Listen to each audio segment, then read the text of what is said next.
Aujourd'hui, je me trouve au siège d'une très très grande entreprise, une entreprise centenaire qui affiche des chiffres considérables. 110 000 collaborateurs, dont 80 000 collaborateurs actionnaires de l'entreprise, plus de 1000 magasins, 500 millions de clients dans 21 pays sur tous les continents. Premier acteur de l'habitat positif dans le monde avec des enseignes comme Leroy Merlin, Bricoman, Weldom, Saint-Maclou, Cabane, et j'ai recensé encore plus d'une vingtaine de marques. Avec cette taille, je comprends que l'entreprise puisse légitimement afficher sur son site « Nous avons un rôle à jouer dans l'avenir du monde ».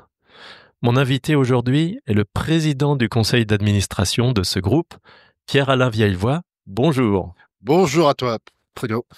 Avec toi, Pierre-Alain, nous allons évoquer le sujet sur lequel l'entreprise a un fort historique et toi, de fortes convictions, le sujet du partage dans l'entreprise.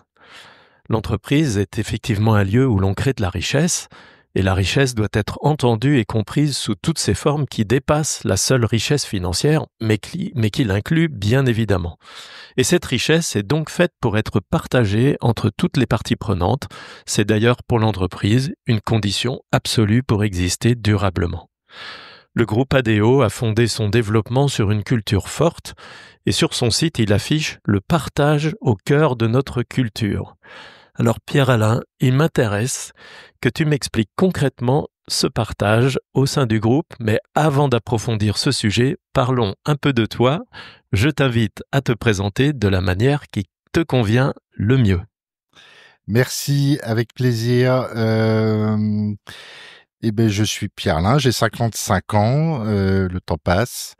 Je suis le papa de 6 enfants et le grand-père de 2 enfants. Et donc, partager en famille est un sujet large qui dépasse aussi l'entreprise.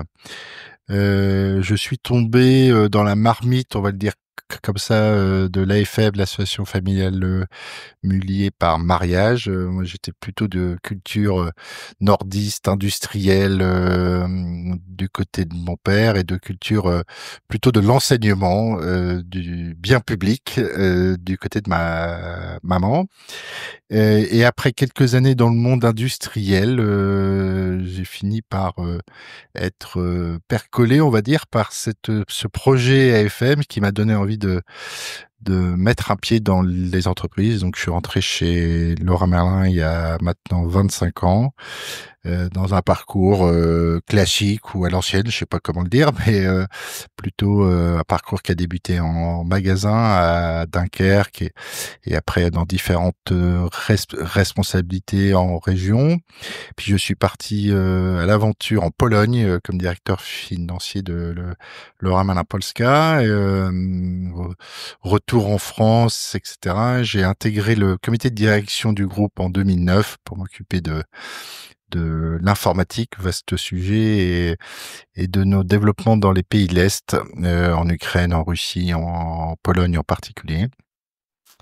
Et il y a maintenant 11 ans, l'actionnaire m'a demandé de prendre cette responsabilité un peu étrange, de président du conseil. Je pense qu'on aura l'occasion de creuser ce que ça veut dire. Et donc, ça fait 11 ans que j'accompagne les dirigeants et l'ensemble de nos équipes pour continuer à construire cette belle entreprise.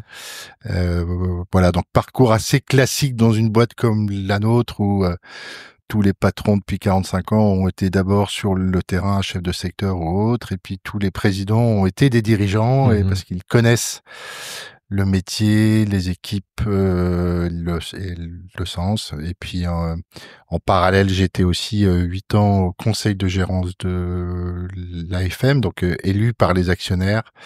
L'AFM, c'est donc l'association familiale Mulliez. Pardon, et qui tous les 5 ans maintenant élit 7 ou 9 d'entre eux pour faire cette interface entre les actionnaires et les entreprises. Donc j'ai fait ça entre 2006 et 2014, ce qui m'a permis d'avoir une vue assez large de ce que veut dire être une entreprise familiale, et donc chose que je continue à mettre en œuvre. Voilà. Alors tu as utilisé le mot patron tout à l'heure, et tu pensais, je pense, au CEO, au DG. Oui. Et donc ça m'intéresse que tu nous parles de cette fonction de président à côté. Un jour, tu m'as dit, je ne sais pas si en tant que président du conseil, je suis le numéro 0 ou le numéro 2, mais en tout cas, pour toi, le numéro 1 de l'entreprise, c'est bien le CEO, le DG. Absolument. C'est celui qui porte tous les jours le métier, la proximité, l'incarnation auprès des équipes de son projet, de sa stratégie et de sa mise en œuvre, et il en porte toute la responsabilité positive, parfois un peu plus difficile quand les projets se déroulent pas comme on le souhaite. Et moi, je suis son accompagnateur. Donc on est C'est ça le rôle d'un président de conseil d'administration? oui, Tu te vois comme un accompagnateur? souvent je dis, moi j'ai deux rôles, hein. Le premier, et ça prend à peu près 50-60% de mon temps, c'est d'accompagner les équipes, non pas pour leur dire ce qu'il faut faire, mais pour les écouter, ressentir, aller sur les terrains et pouvoir itérer avec eux au fur et à mesure de ce projet-là. Donc c'est ce qu'on appelle souvent la dualité, hein, c'est-à-dire que voilà, c'est plus facile, c'est plus confortable, c'est plus pertinent, en tout cas je le souhaite, de partager les idées, et qu'il y a plus de têtes, il y a plus de bonnes idées dans plusieurs têtes que dans une seule. Donc ça, c'est une partie de mon job. Et la seconde partie, c'est en tant que, on dit souvent dans ces trois cercles qui constituent l'entreprise, ces actionnaires d'un côté, les dirigeants de l'autre, et ben il y a la gouvernance. Et la gouvernance, son premier job, c'est de vérifier la cohérence du projet entre les souhaits, les contraintes ou les possibilités rendues par l'actionnaire et ce que les dirigeants perçoivent, veulent mettre en œuvre. Et donc mon job, c'est de garantir cette cohérence, on va dire, entre ces deux blocs clés. C'est ça qui permet, dans la durée, à l'entreprise de fonctionner. Donc je suis effectivement ce que j'appelle moi un numéro 0, un numéro pair de ceux qui sont là pour rendre les choses faisables. Voilà, c'est ce que j'essaie de faire, et c'est ce que j'aime faire.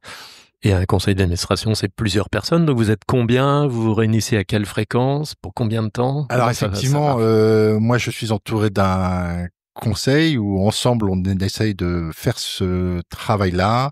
On aime bien les conseils assez courts, plutôt on est 6 personnes actuellement, de personnes de grande expérience, et qui passent moins de temps que moi dans l'entreprise, mais c'est ce double regard-là qui permet, je pense, on va dire, d'avoir les retours d'expérience les plus forts. On se voit souvent tous les 2 mois. On essaye de faire des réunions plutôt de 2 jours, parce que ça permet d'aller sur sur les terrains, parce que c'est difficile de lire notre boîte par des slides ou enfermé dans une salle. Et donc on adore aller, on essaye de faire 4 à 5 conseils par an en magasin, sur les terrains, dans nos territoires, pour faire ce lien entre la stratégie telle qu'elle est exposée et puis ce que les gens vivent. Et c'est ça qui permet, je pense, de faire les retours les plus utiles aux dirigeants pour les encourager dans telle ou telle chose, ou leur dire attention, ça on perçoit une forme de décalage, qu'est-ce que vous en pensez? Oui, ok, merci. Alors tout à l'heure, vous donnez quelques chiffres en introduction, c'est un peu impressionnant, faramineux même, et j'ai l'impression de me trouver un groupe tellement étendu et diversifié que je me demande comment est-ce qu'on vit l'unité dans une telle diversité d'enseignes, de pays, de cultures. À quoi tu es attaché plus particulièrement pour faire l'unité de ce groupe? C'est un sujet clé et difficile. D'abord parce qu'on est exposé dans beaucoup de territoires où les métiers sont différents, l'habitat est différent, les clients sont différents, la culture est différente. Et donc, il faut d'abord respecter ça, parce que sinon, on ne trouve pas son utilité. Et l'utilité d'une enseigne Leroy Merlin en France est différente de celle en Afrique du Sud, au Brésil ou ailleurs. Et donc, il faut que les projets de vie d'entreprise soient bien attachés à l'utilité aux habitants, à l'utilité des équipes.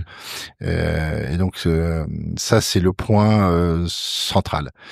Une fois qu'on a positionné ça, oui, on fait aussi partie d'une unité qui est un groupe.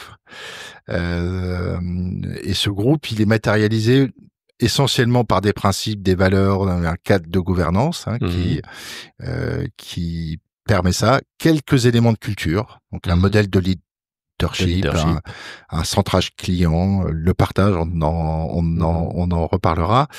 Et c'est ça qui fait l'unité. Alors oui, comme on œuvre tous sur un secteur clé qui est l'habitat, ça permet aussi de se partager quelques produits, quelques ressources, des outils, et surtout ça permet des parcours évolutifs pour les personnes qui passent d'un pays à l'autre, d'un concept à l'autre, et qui viennent renforcer en fait à chaque fois l'utilité unique de chaque entreprise. Donc, pour nous, ce qui est très important, c'est qu'une entreprise, c'est une marque sur un territoire. Donc, Leroy Merlin France est une entreprise, Bricoman France est une autre entreprise, Leroy Merlin Pologne est une autre entreprise. Il n'y a pas de concept Leroy Merlin monde, ça n'existe pas. Ah oui. Et donc, toutes ces entreprises, donc on a aujourd'hui une bonne vingtaine, sont directement rattachées au groupe, sans étage intermédiaire, et c'est au niveau de ce groupe que sont mis en œuvre ces éléments. Donc nous on les symbolise dans une boussole qui permet de distinguer des éléments de culture, quelques éléments de stratégie, des modes d'organisation et un moteur de développement. Mais alors j'imagine que quand on passe en revue les business des entreprises en conseil, on a des choix à faire, parce que ça fait combien de business units tout ça?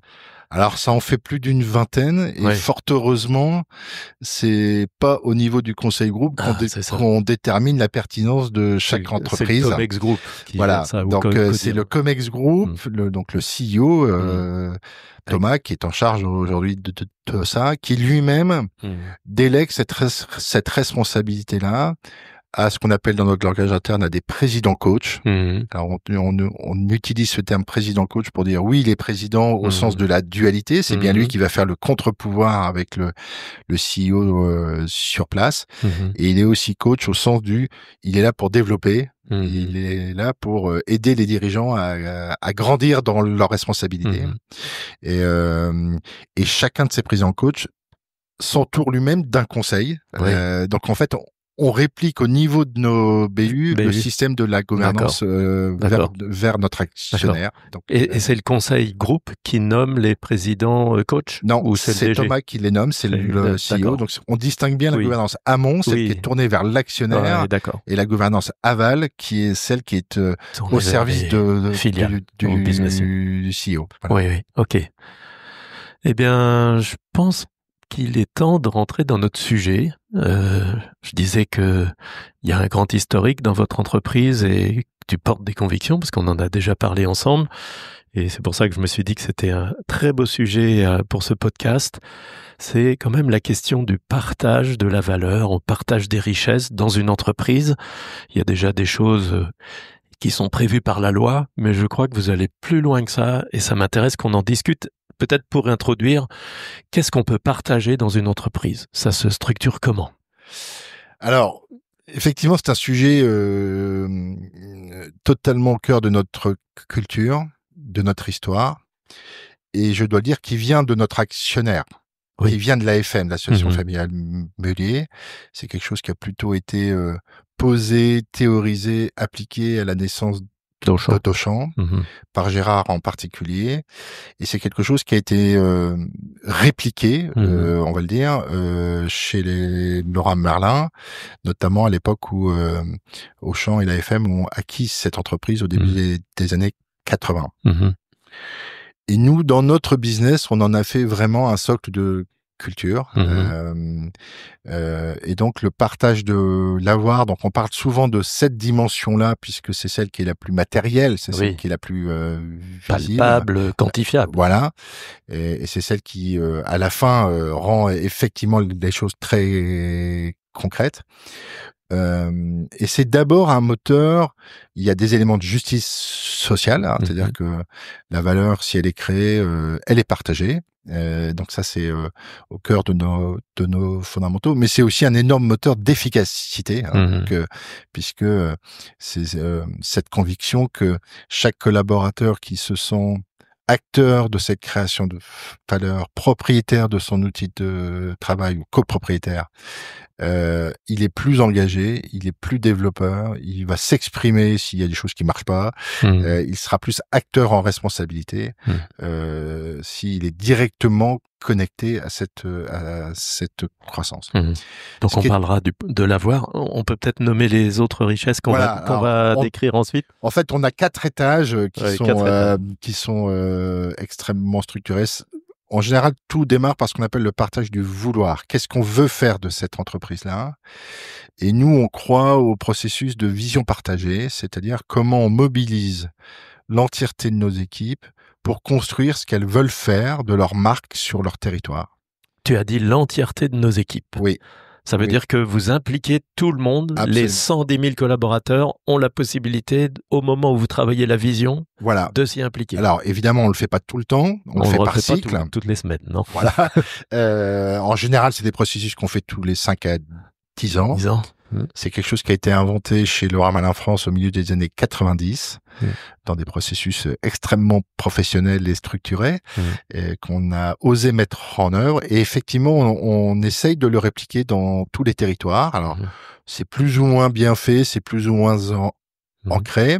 Chacun est dans sa zone de responsabilité, mais c'est totalement constitutif. Et en tout cas, c'est le but.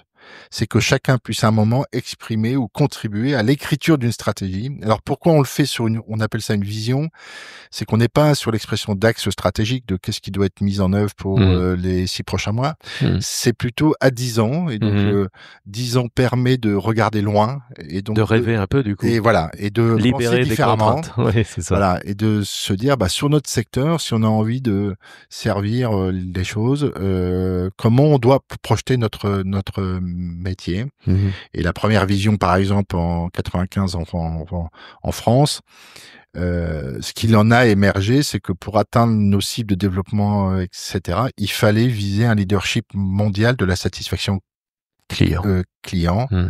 Et cette idée, cette phrase a été construite d'un processus où tout le monde a pu passer un temps assez conséquent de formation, mais aussi d'ouverture et de travail. Donc souvent par magasin, c'était une session assez forte sur 2 jours où on sortait l'entièreté des équipes pour réfléchir à ça et que chacun puisse contribuer. Voilà.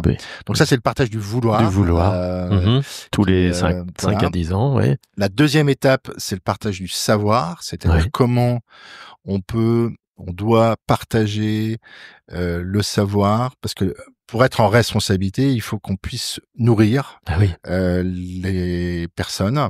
Et donc, ça passe par la formation, ça c'est assez classique. Mais ça passe aussi et surtout par beaucoup de temps consacré à partager ses expériences, à partager ses convictions, à travailler ensemble. Et c'est dans ces moments d'interaction que un maximum de connaissances et de tâches peuvent se transférer. Et alors concrètement, si je suis une caissière, un caissier dans un magasin où je mets en rayon des produits, comment concrètement je suis sollicité pour ce partage des savoirs, des expériences, des convictions? Donc d'abord, c'est la mise à disposition extrêmement large et transparente de tout un tas d'outils, de connaissances.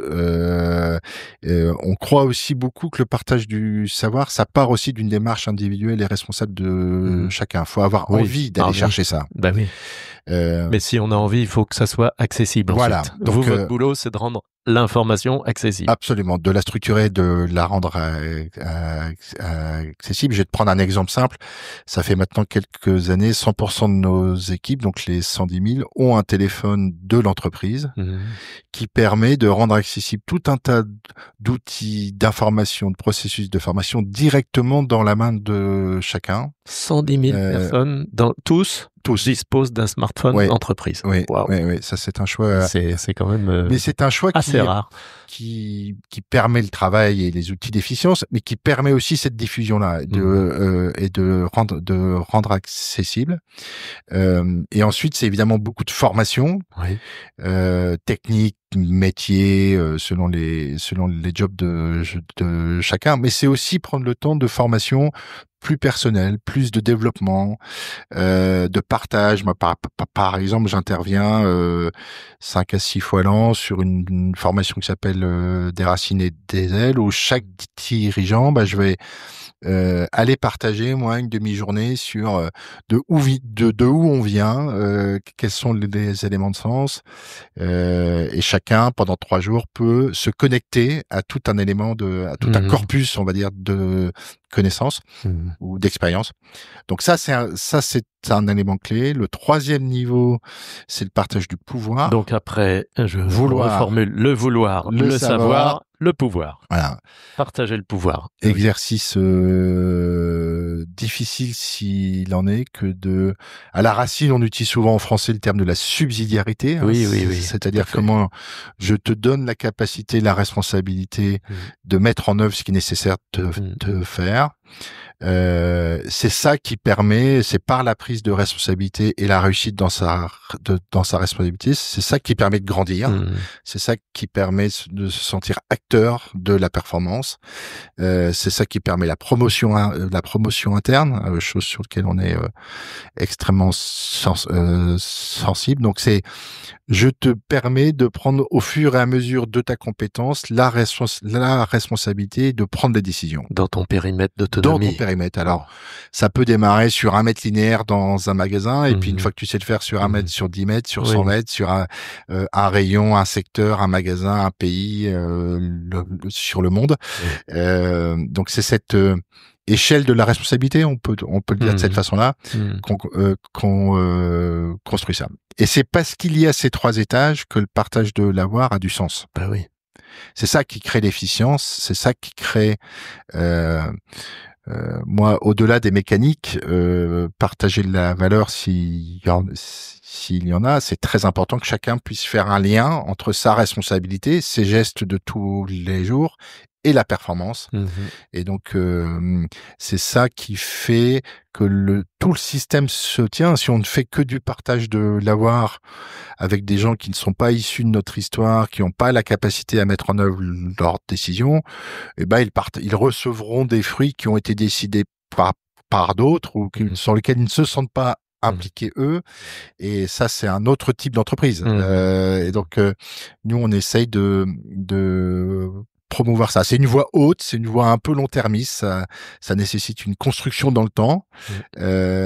Par exemple, c'est incompatible avec un turnover fort. Si les personnes restent 1 an ou 2 chez nous, en général, il est très dur de faire ces 4 étages pour pouvoir se porter. Donc, ça nécessite une vision de long terme. Ça, c'est ce que l'actionnaire nous rend en possibilité de faire.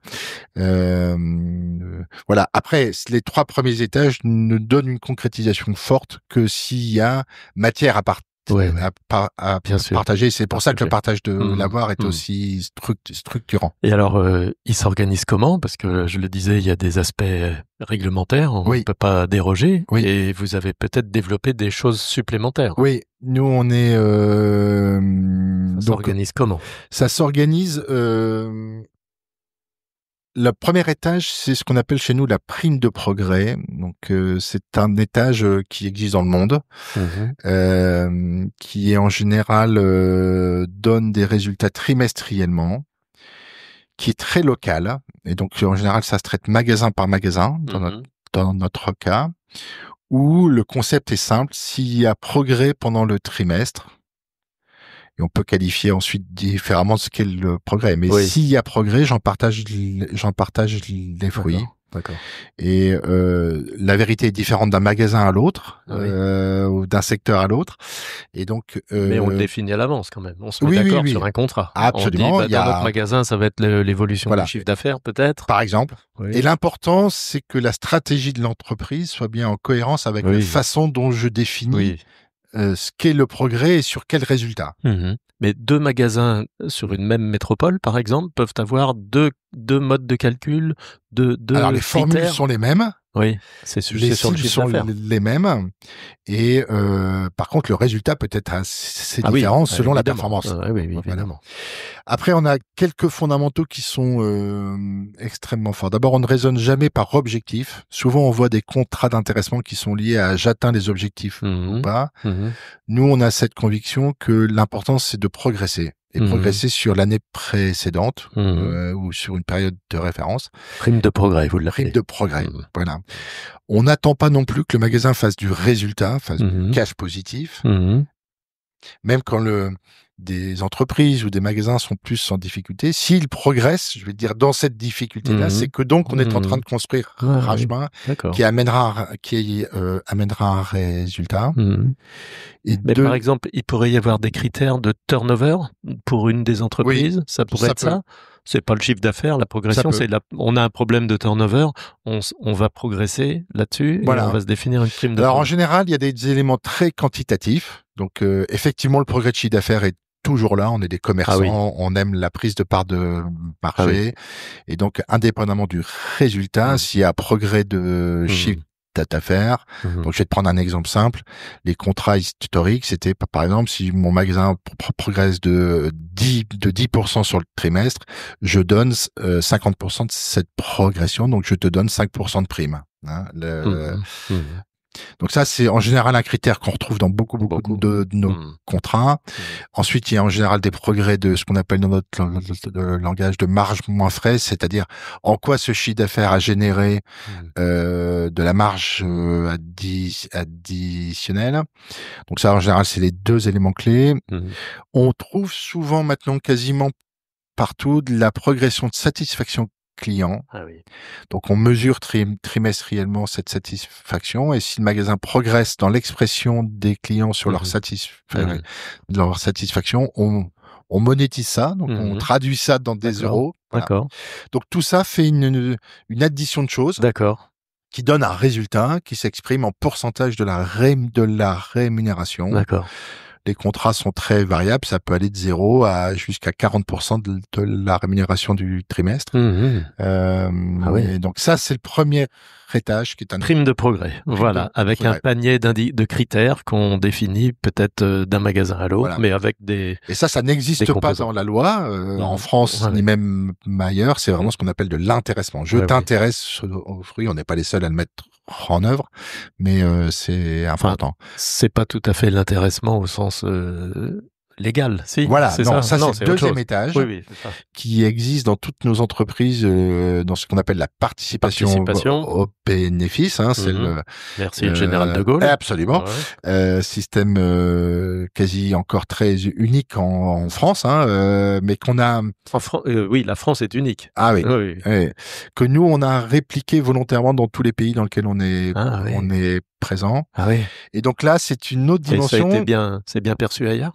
Oui, parce que c'est en fait empreint c'est d'un bon sens. C'est ça. Absolu, quoi. C'est donc là, on vise moins le progrès, on vise le résultat. Mon entreprise fait du résultat. C'est ça. Là, c'est des regards, donc plutôt non plus magasin par magasin, mais entreprise par entreprise. Donc, Laura Malin France a son propre programme de participation bénéfice qui fait que quand il y a du résultat sur l'année, donc là, c'est plus au trimestre, mais à l'année, je t'en donne une partie. Et donc, en France, c'est normé par la loi. Il y a une règle. Ça ne nous empêche pas d'aller un peu plus loin que ça. Et surtout, on applique cette règle-là en fonction des modèles économiques de chaque entreprise, mais dans toutes nos entreprises. Et quand tu dis on peut aller plus loin que ça, c'est sur quel pourcentage un peu plus généreux que le cadre légal. Ou de plus rétribuer tel type de résultat plutôt qu'un autre. Je rentre pas dans la technique, mais donc on va au-delà de notre obligation, on va dire ça. Donc ça, c'est le second étage. Et le troisième étage, c'est alors c'est un acte qui est un acte libre, c'est le fruit de cet intéressement, je peux faire le choix de le placer dans l'action de l'entreprise, dans la valeur de l'entreprise, dans la propriété de l'entreprise. Et là, donc autant tout à l'heure j'étais au magasin au trimestre, la participation au bénéfice à l'entreprise à l'année. Là, je suis sur le groupe. Donc, je peux être actionnaire de l'ensemble du groupe. Et là, c'est évidemment, on rentre dans une gestion d'un patrimoine, d'un placement, et donc le placement s'apprécie sur une durée plus longue, 3 à 5 ans, pour que encore une fois, c'est un acte libre de chacun. C'est comme ça qu'on a 80 000 actionnaires dans notre entreprise qui ont fait le choix de nous faire confiance, je veux dire de cette façon-là, et de placer le fruit de leur intéressement dans l'actionnariat de l'entreprise. C'est comme ça qu'on y arrive. Uniquement, on devient actionnaire par le placement des fruits de l'intéressement. Dans certains cas, ça c'est propre à chaque territoire, faire ce qu'on appelle du versement volontaire, c'est-à-dire aller au-delà de ça. On le limite parce que l'intérêt, c'est quand même de pouvoir placer ce qui vient de son travail. Si c'est pour placer l'héritage de la grand-mère, c'est moins intéressant, ça porte moins de sens. Donc il y a un petit espace pour pouvoir le faire, mais les grandes masses sont plutôt sur le fruit de l'intéressement. Et ça fait maintenant, on a lancé ça en France en 1985 ou 6 si je me trompe pas, donc on va fêter le 40e anniversaire. Et donc, c'est ça qui fait qu'aujourd'hui, nos collaborateurs, ensemble, ont de l'ordre de 13% du capital de l'entreprise. Et tout ça représente une masse d'à peu près 2 milliards et quelques, d'une valeur qui est, et ça, c'est notre autre grande chance, c'est que tout ça est valorisé une fois l'an. Nous ne sommes pas cotés en bourse, donc la valeur est définie par des experts. Des experts indépendants, mais surtout la valeur est le fruit positif ou négatif d'un fonctionnement opérationnel. Il n'est pas dépendant d'une offre et d'une demande, d'une spéculation, et donc chacun est quand il décide de placer son patrimoine ou son épargne dans notre action, se sent donc bien en responsabilité de le développer puisque ça dépend de notre performance. Voilà. Mais alors pour des gens qui ont fait toute leur carrière dans le groupe, qui sont donc actionnaires depuis des dizaines d'années, quand ils partent en retraite, il peut y avoir des jolis petits pactoles quand même T'as des ordres de grandeur à nous livrer ou... Il y a des histoires qui sont réelles, c'est pas des mythes, mais effectivement où des collaborateurs en magasin peuvent partir avec des patrimoines parfois supérieurs aux millions d'euros. Alors c'est le fruit d'un placement, d'économie, d'un fonctionnement d'une fidélité, d'un fonctionnement d'entreprise. Et c'est chouette. Donc c'est vrai que c'est des histoires qui donnent du sens. Nous on pense que souvent, ça commence à impacter vraiment les gens quand tu as en patrimoine de l'ordre d'un an de rémunération. Et souvent, cet argent est utilisé pour la retraite, l'étude des enfants, l'acquisition d'une résidence principale. Bon, voilà, c'est un élément constitutif. Nous, on a des politiques de rémunération qu'on vise à être au marché, à être normal, mais surtout ce qui fait la différence, c'est cette capacité à se créer une épargne parce qu'il y a de l'intéressement, parce que je le place dans une entreprise qui marche bien, et c'est une communauté d'intérêt en fait avec l'actionnaire. Alors c'est vrai que c'est un système qui est très positif quand ça marche bien. C'est plus difficile quand l'entreprise est confrontée à des retournements de cycle. Et là, il faut communiquer. Dans ce cas-là, voilà. J'imagine que ça tiraille un peu. Voilà, c'est très exigeant. Ça expose les dirigeants, puisque évidemment, si vous faites une valeur qui est négative, si vous détruisez une partie de l'épargne de vos collaborateurs, évidemment, et c'est normal, ça crée des espaces de discussion, je veux dire de cette façon-là. Donc le dirigeant, il est un petit peu en étau dans ces cas-là entre les collaborateurs et l'actionnaire qui dit les résultats sont pas au rendez-vous. Voilà. Et donc, Wow. ça remet en cause, ça engage. Donc, C'est donc assez vertueux quand même. Voilà, Oui. c'est le grand rendez-vous. Nous, on a des assemblées générales dans tous nos magasins où on rend compte de cette évolution de la valeur de l'entreprise une fois l'an. C'est un grand moment de rencontre entre le management et ses collaborateurs actionnaires. Oui. Où c'est bien, là, c'est pas une réunion de travail où on partage de la stratégie, c'est les dirigeants viennent rendre compte à leurs actionnaires.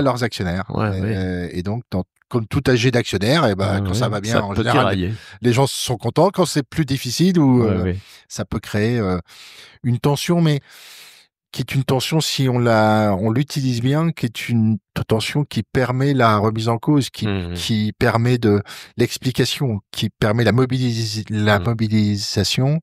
Et donc, moi, j'ai connu des entreprises dans notre écosystème qui ont dû annoncer des années -20 ou -30 de valeur, donc c'est très difficile. Mais ça a participé au rebond de l'entreprise, parce que ça met en face de la responsabilité, ça rend factuel une difficulté, un dysfonctionnement. Et donc, moi, j'aime toujours bien ces moments, même quand ils sont un peu rugueux, dans le parler vrai, mais ça permet de se dire des choses. Et je pense que c'est un socle important pour pouvoir repartir sur toute la chaîne, pouvoir pour dire qu'est-ce qu'on doit corriger dans notre chaîne. C'est ça. C'est quand même un système un peu complexe parce qu'il y a des étages. Oui. Ça fait pas un peu usine à gaz vu des salariés? Ils arrivent à comprendre les mécanismes vraiment? Alors, t'as parfaitement raison que c'est un des pièges de ce système.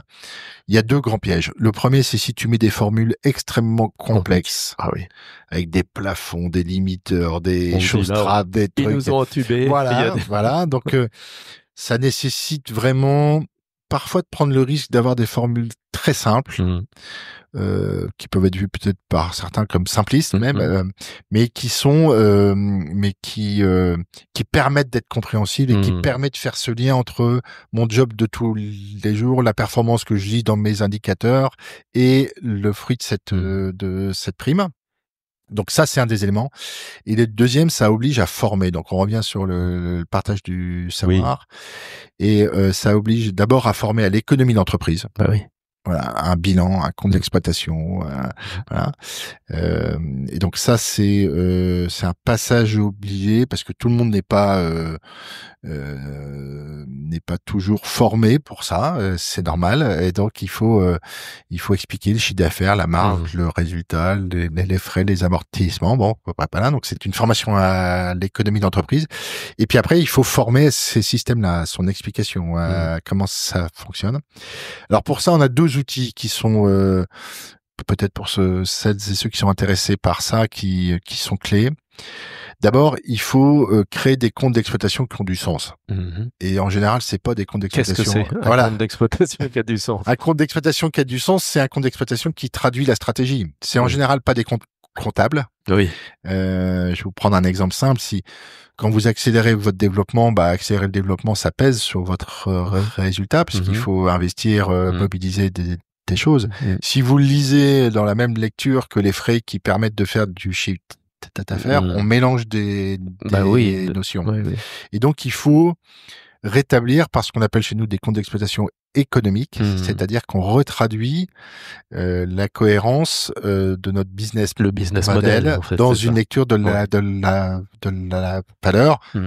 Ça pose par exemple des sujets, je vais te prendre un autre exemple qui est plus d'actualité aujourd'hui, on n'y est pas encore, mais on veut bouger les choses sur l'impact environnemental de nos produits, de nos business. Si vous traduisez pas cet impact environnemental dans votre compte d'exploitation, vous pouvez pas partager la valeur et vous opposer des résultats comptables avec des bilans carbone. Et ça se résout assez difficilement. Donc ça, c'est la première chose. C'est pas facile, parce qu'il faut à chaque fois réinventer une façon de lire notre performance. Et le deuxième sujet, qui est un sujet qui nous est très caractéristique aussi, c'est ce qu'on appelle chez nous les ambassadeurs du du partage. Mhm. Et donc, en 2 mots, c'est dans chaque magasin, donc chaque lieu de vie, les actionnaires de ce magasin élisent 2 de leurs représentants, un peu comme le conseil de gérance que Mhm. j'évoquais tout à l'heure Mhm. de l'AFM. Ouais, ouais. Voilà, et c'est en général 2 personnes qui sont élues par magasin et qui sont en charge de l'animation de ce partage. Mhm. Et donc, c'est des collaborateurs. Vous avez des vendeurs, des hôtesses de caisse, des logisticiens qui sont en charge d'animer ça. Et cette animation, de pair à pair, en fait, permet d'éviter une surcomplexité parce que Mhm. pour que ces ambassadeurs soient en mesure de faire cette mission-là, d'expliquer les résultats, d'expliquer pourquoi la valeur de part monte Mhm. ou pas. Quand on fait les assemblées générales dans le magasin une fois l'an, c'est bien les ambassadeurs du partage, alors aidés par le management, mais qui montent sur l'estrade et expliquent les résultats ou voilà. Et alors, Et comment les représentants syndicaux voient cette nouvelle espèce qui est née, qui prend un petit peu le pas sur les, écoute, les échanges? parfois ça frotte un peu parce qu'ils se Ouais, disent c'est un autre canal d'expression ouais, qu'on syndicale. ne maîtrise En pas. fait, c'est bien deux choses qui sont très Mhm. distinctes en fait. Mhm. Hein. Il y Mhm. a évidemment toutes nos instances Oui, je comprends bien, c'est autre représentatives chose. qui sont là pour D'un autre, oui, sur d'autres sujets. oui, deux Donc salariés. Dans voilà, un cas, on est en actionnaire et d'autres en voilà. salarié. Et l'effort qu'on doit faire nous, c'est de pas mélanger le Oui, c'est ça. partage avec la rémunération, hein, Oui, qui sont 2 sujets oui, oui. parfaitement Mhm. distincts. Ça permet Mhm. ça aussi, si tu es à l'aise dans un bon dialogue social sur la rémunération, ça te permet Mhm. d'avoir des formules de partage assez exigeantes qui Mhm. dit s'il y a pas de création de valeur, il y a pas. Mhm. Bon, Mhm. donc évidemment, ça peut pas être sur des éléments constitutifs de la Mhm. rémunération. Et souvent, donc ça, souvent en France ou dans des pays, on va pas dire un peu matures, et dans des pays plus émergents où le dialogue social est parfois moins structuré par l'histoire, Mhm. c'est vrai que c'est un mode d'animation qui, à la base, Ouais. déroute un peu Bah oui. parce qu'on n'est pas habitué à Mhm. à ces outils-là. Donc ça renforce notre besoin de former, expliquer, et puis il faut, c'est plus long en général à faire rentrer la culture. Moi j'ai connu ça, je me souviens, j'ai lancé l'actionnariat en Pologne à cette époque-là. Bon, rendre les collaborateurs d'une entreprise actionnaire d'un groupe français, Mhm. ça n'existe pas ou peu, et donc voilà, il faut expliquer. Ça peut paraître étrange au début. Euh, et donc ça oblige. Donc louche, peut-être. Louche. Oui, c'est possible. En fait, ça devient vraiment louche quand la performance n'est pas vraiment là. Oui, c'est ça, Si oui. la Oui. performance c'est là, ça rassemble. Oui. Et donc on a la chance nous d'être dans un groupe plutôt Mhm. prospère depuis Mhm. toutes ces années. Mais voilà, c'est la cause. Mhm. Moi, je pense que ce partage est à la racine même de cette performance et de cette résilience. Ouais. Est-ce que tu as le sentiment que cette culture du partage a été ou est encore favorable au dialogue social? Ou ça n'a pas d'impact? Pour moi, ça n'a pas d'impact direct. Indirectement, oui, parce que Mhm. ça crée de la proximité, ça Mhm. crée ces points de rendez-vous entre les dirigeants, les collaborateurs.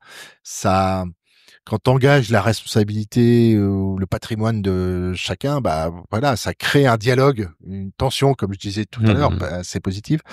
Et donc, c'est un des éléments pour moi d'un dialogue social. Après, évidemment, les instances sont là pour traiter d'autres sujets, la sécurité au travail, tous les éléments absolument importants de ce lien entre l'entreprise et son collaborateur. Donc, ça Mhm. nourrit quelque part. Voilà. Mhm. Mhm. Ok. Ben, je crois que Pierre-Alain, on arrive un peu au terme de notre échange. Ça passe vite, Ça tu passe vite, vois, ça ouais, passe très absolument. vite. Ouais, mais en tout cas, merci de nous avoir partagé cette expérience du partage d'une façon généreuse. Je te remercie beaucoup. Je pense que ça va aider beaucoup de dirigeants qui nous écoutent. Alors, ma question finale, elle est un petit peu binaire. Tu as toi-même évoqué le sujet en disant, cette culture du partage, elle est née d'un leadership que vous souhaitez, mais aussi elle est parfaitement vertueuse. Alors entre philanthropie et intérêt bien compris de l'entreprise, c'est quoi le vrai moteur de tout ça? Je sais pas s'il faut les opposer, hein, d'ailleurs. Non, ça se pose pas, mais c'est quand même beaucoup plus.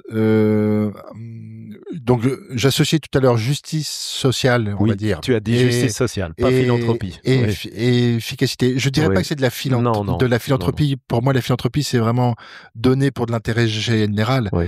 Nous, on est bien au service de la performance de notre entreprise. Donc, c'est plutôt un élément qui réconcilie l'efficacité et la justice sociale. Voilà. Pierre-Alain, merci pour ton accueil. Merci Bravo Bruno. pour tout ce travail, ces réflexions. Un jour, tu laisseras ta place comme président du conseil d'administration. Qu'est-ce que tu aimerais qu'on dise de traces que tu auras laissées en tant que président? Elle sera où ta marque de fabrique? C'est dans une belle alliance entre ces passeurs d'histoire que nous sommes ou de culture d'entreprise. On me dit souvent, mais est-ce que le partage, ça marche encore dans les générations actuelles, etc. Moi, je pense que c'est des sujets qui restent d'une modernité forte. Oui. Donc ça, c'est un des éléments. Et après, il faut les traduire constamment dans des nouveaux outils, dans des nouveaux dispositifs. Il faut réinventer, non pas le sens, mais les outils qui servent ce sens-là. Et ça nécessite d'abord de bien lire toutes les évolutions de culture, de société, les attentes des uns et des autres, et donc de ne pas être enfermé dans des façons de faire, de bien se connecter au sens et d'avoir traduit ça dans des outils qui sont adaptés à la situation. Je parlais du compte d'exploitation tout à l'heure. Aujourd'hui, on est une entreprise retail, omnicanal, en mode plateforme qui travaille avec plein de monde. C'est pas le même compte d'exploitation que celui d'il y a 30 ans. Et donc, il faut être capable de réinventer ça. Et donc, moi, ce que je souhaite, c'est garder, c'est de continuer à tirer ces deux directions. En fait, toujours se connecter au sens, à la culture, à l'élan fondateur de cette entreprise. Moi, je crois à ça. Et on change pas une culture d'entreprise de cette façon-là. Mais par contre, de renouveler en permanence la façon dont elle s'exprime en cohérence avec des stratégies actuelles. Voilà. Merci Pierre-Alain de m'avoir accordé de ton temps. Au plaisir. Au revoir. Merci, au revoir.